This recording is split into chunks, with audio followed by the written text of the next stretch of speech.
آی داری چی کار میکنی؟ اوی چیه بی فرهنگ؟ دارم درخت میکنم. بیخواد زود باش قطعش کن ببینم. دیدنشو برده تو چی هستی هستن؟ همه کاره محله. منظورت فضول محله؟ درخت رو قطع کن تا خونتو خراب نکرده.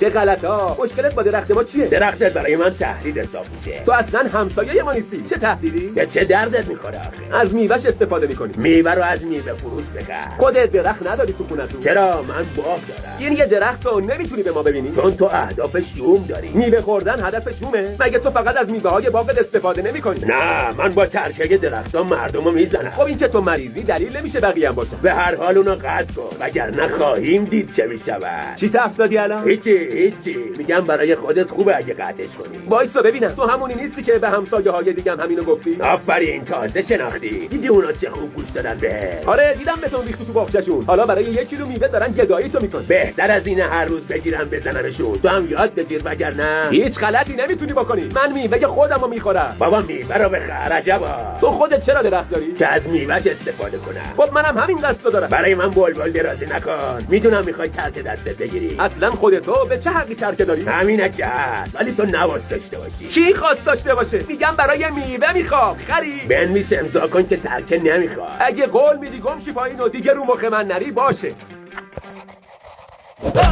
بس چه مرگته؟ تو نیت شوم داری. مردی که یه پارانویی دارم میگم تعهد میدم. اصلا درخت میوه میخوای چیکار؟ خودت میخوای چیکار؟ مگه تو یخچالتون میوه نداری؟ خب تو هم داری توی یخچاله. آره ولی تموم میشه بالاخره. منم همینو میگم زبون نفهم. پس درخت رو قطع کن. از دیوار ما گم تو پایین.